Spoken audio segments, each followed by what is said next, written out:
Let's build Flappy Bird. We're going to use no game engine, no high-level languages, no C, no operating system, no device drivers, no BIOS, nothing but good old-fashioned assembly. We have several issues to solve. How do we read input from a keyboard? How do we send output to a terminal? How can we utilize all sorts of fun colors, like green and yellow?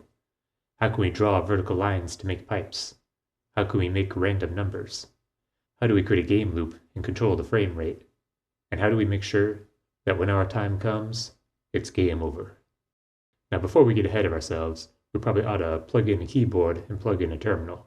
This motherboard uses something called the generic bus standard. This is based on a simplified version of the PCI protocol, which is commonly used by many motherboards. The device controller for each device connected to the motherboard has 16 bytes of memory mapped I/O that provides a configuration header. The configuration headers are arranged in an array that is mapped to this location in the physical address space.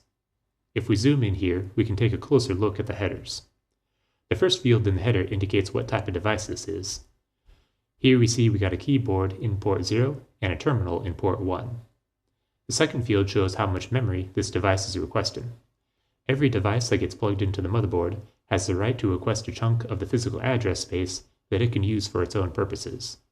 This field indicates how much memory it would like to receive. The third field stores the base address for this chunk of memory. Right now it's a 0 because we haven't given it any memory yet.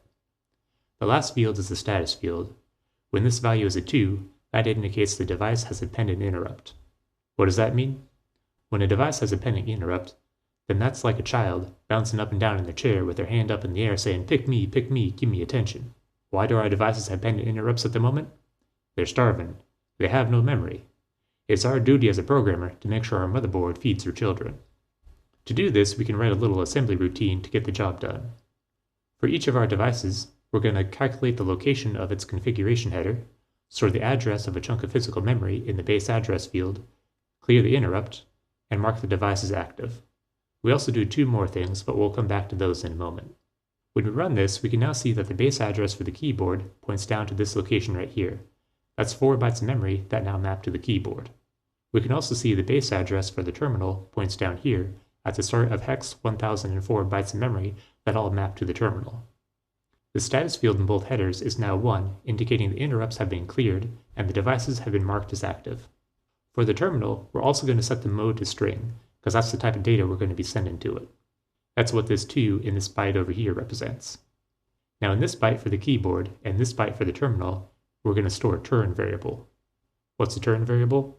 A turn variable is a solution to the problem of shared memory synchronization when dealing with concurrent systems. What does that mean? We got a computer here and a device here. They both share memory that they can read and write to. Now a situation can occur where one side is in the middle of reading and writing some data when the other side starts reading and writing some data. This can result in corruption. The world already has enough corruption, so let's not add to it. Instead, we're going to listen to the wise words of our preschool teachers. Just take turns. In our case, if a turn variable is 1, it's the device controller's turn. If a turn variable is 0, it's the CPU's turn. The CPU and the device controllers are only allowed to modify shared memory on their turn.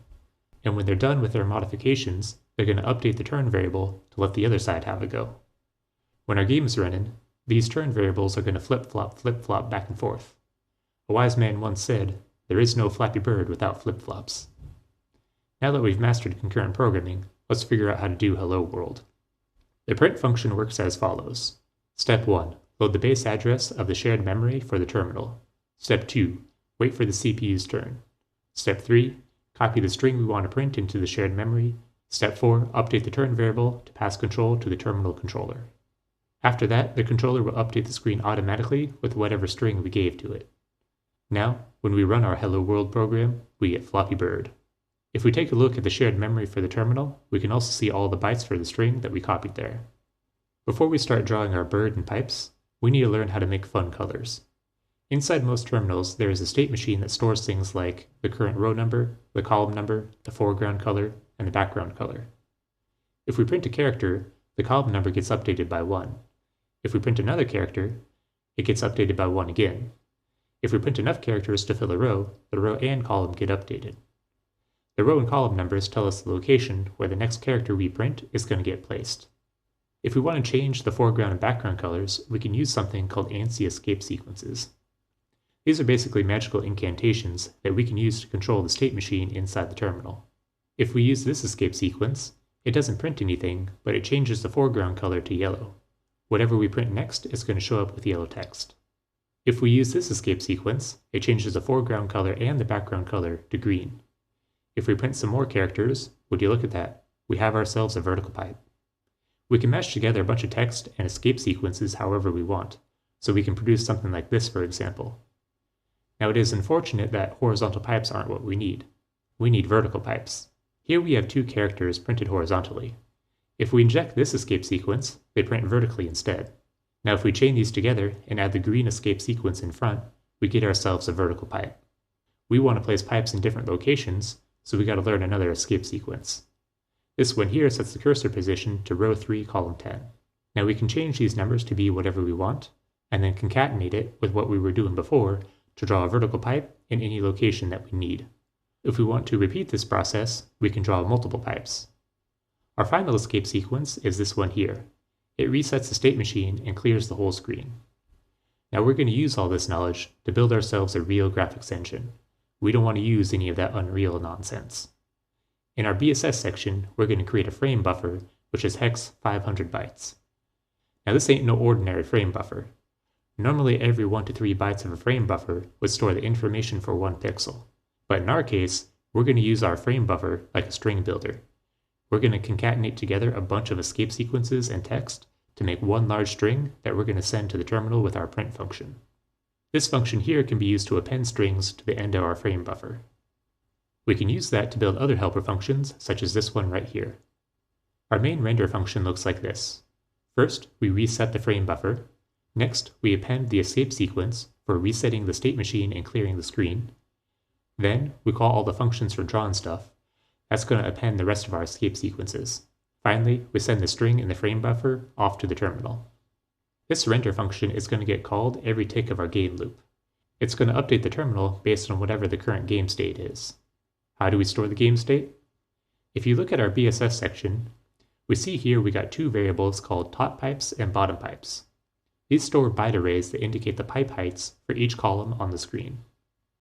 If we freeze frame here, you can see these heights belong to these pipes, and these heights belong to these pipes. When the program runs, each game tick, the heights get shifted up by 1. And every time the tick is a multiple of 8, new random pipes get inserted here. This variable here stores the current row number of the player, and we could use that to know when we're supposed to update is dead by comparing it with the heights for column number 2. Now, if you don't want to die, you got to learn how to navigate obstacles in life, and that requires keyboard input. What happens when a user presses a key on the keyboard? We're going to see 3 changes. In the configuration header for the keyboard, this 1 is going to change to a 3. The status field is a bit field, where this bit indicates whether the device is active, and this bit indicates an interrupt is pending. When we go from active to active and a pending interrupt, the hexadecimal representation of our bit field is going to change from a 1 to a 3. The second change is that information about the key event is going to get placed in this byte right here. There are 8 bits in a byte. These 7 bits store the ASCII value of the key that got pressed. This value is 119, so that's how we know that I pressed the W key. The leftmost bit indicates the type of key event. 0 means key down, 1 means key up.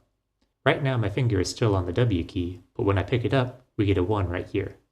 The third change is that the turn variable gets updated, so that the CPU has permission to read and write the shared memory of the keyboard. Those 3 changes create a situation where now our keyboard is jumping up and down in its chair, begging for attention, saying, pick me, I got a key press that's ready to get processed. In order to process interrupts, we need to set up our interrupt handler in our game loop. The code on top here is not the interrupt handler. It is just the setup code that tells the CPU that we want to use interrupts. The actual interrupt handler is a function called handleInterrupt that we'll see in a little bit. These first 2 instructions take the address of the interrupt handler and store it in a special register called mtvec. This register tells our CPU where our interrupt handler is located. There are 2 kinds of interrupts: external interrupts and timer interrupts. External interrupts occur when some sort of external device, like a keyboard, has something that the CPU needs to process. Timer interrupts are what we're going to use to control the frame rate, but we'll come back to that. These two lines tell the CPU that we want to use both external and timer interrupts, and these two lines tell the CPU to begin listening for interrupts. After that, we enter our main game loop. Yes, it really is that small. The jump instruction creates an infinite loop. The WFI instruction stands for wait for interrupt. The wait for interrupt instruction tells the CPU that there isn't anything for it to do right now. This causes it to take a nap and go into a low power mode. The CPU starts having sweet dreams about that cute GPU it saw the other day, then bam, an interrupt happens. The CPU wakes up and jumps straight to the location in the MT-VEC register that we stored earlier. This is the handle interrupt function. For keyboard interrupts, we're going to call the handle key press function. For terminal interrupts, we're just going to clear the interrupt for reasons that we will not presently discuss. And if the interrupt was a timer interrupt, then we're going to call the tick function, which will update the game state and render the next frame. When we're done handling the interrupt, the mret instruction is going to return us to wherever we were when the interrupt happened. The handle key press function is basically just a few if statements. This function is going to read the byte containing the info for the key event and put it in the A0 register. Then we'll jump to the end if this is a key up event, because we only care about key down. If the user pressed W, we're going to call up. If the user pressed S, we're going to call down. Up and down are little functions that update the player Y variable. In keyboard get key event, we do the following. Get the base address of the keyboard shared memory, load the byte with the key event, clear the interrupt, and update the turn variable to give control back to the keyboard. Now, you'll notice we never check to see if it's our turn to access the keyboard shared memory.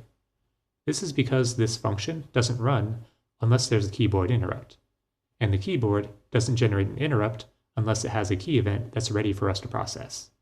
Alright, so what's the relationship between the tick function, timer interrupts, and the frame rate? Going back to our physical memory map, we see we got this region here called machine time. If we zoom in, we can see 64-bit values called mtime and mtime CMP. The least significant, or low 32 bits of these two variables are stored here and here. The high 32 bits are stored here and here. We're not going to use the high bits, so we're going to ignore them. mtime stores a counter that increments at a constant rate. This rate will be different on different CPUs. In our case, it increments once every millisecond. Now each time mtime gets updated, the CPU is going to compare the value in mtime and the value in mtime CMP. If the value in mtime CMP is less than the value in mtime, a timer interrupt gets generated. So how do we use this? Suppose we want a timer interrupt to occur 100 milliseconds in the future. We can read the current value in mtime, add 100, and store the result in mtime CMP. We could then go do other things or go to sleep, and 100 milliseconds in the future, our timer interrupt is going to go off. Let's take another look at our handle interrupt function. We can see whenever a timer interrupt occurs, we're going to call the tick function. Inside the tick function, we can call set timer interrupt with whatever our desired tick speed is. Set timer interrupt adds our desired tick speed to the value of mtime and stores the result in mtime CMP like we talked about before. Therefore, every tick schedules a timer interrupt, and every timer interrupt calls tick. The value we choose for the tick speed determines the frame rate. The tick function also updates the game state by calling update pipes and check for collision. It then calls the render function. Finally, it checks if isDead is true. If so, we're going to set the timer interrupt to be over 100 million milliseconds in the future, which works out to several days. This effectively pauses the game. If we didn't do this, our bird corpse would keep flying through the pipes when it should be game over. We have one more technical issue to cover, plus some advice on assembly programming. How do we generate random numbers for deciding how big the pipes are? One approach is to use a pseudo-random number generator. As the name implies, this won't give us truly random numbers, but it will give us numbers that look random enough to suit our purposes. In particular, we're going to use an XOR shift pseudo-random number generator. It works like this. Here we got a 32-bit value that we call the seed. Whenever we want to generate a random number, we're going to copy the bits, shift left by 13, and XOR the overlap. We're going to copy again, shift right by 17, and XOR the overlap. We're going to copy one more time, shift left by 5, and XOR the overlap. This jumbles up all the bits in the seed and gives us a new random looking number. We can repeat this process again to generate another random looking number. Here's what that looks like in assembly. In the BSS section, we create a variable called seed that's located right here in memory. Our rand function loads the current value of the seed, does all the shifting and XORing, stores the updated seed value, and also returns the value of the updated seed in the A0 register. Where does the initial value for the seed come from?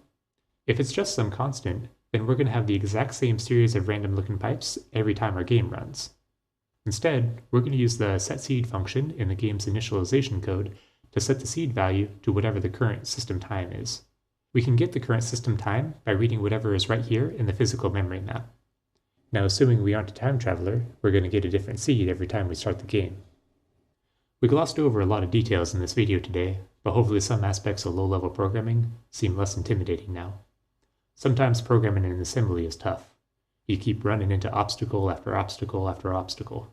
It can feel like game over sometimes, but remember, the key to navigating obstacles in life is keyboard input. We're going to add this little code snippet to our key press handler. Now when we press the R key, we're going to jump to the reset label and cause our game to restart. You're probably going to need to scratch your head a little bit and look at the full source code to figure out why that is, but that's okay. In our game now, when we hit obstacles, we can just press R and have another go. In life, you can do the same. If you want to master low-level programming, subscribe.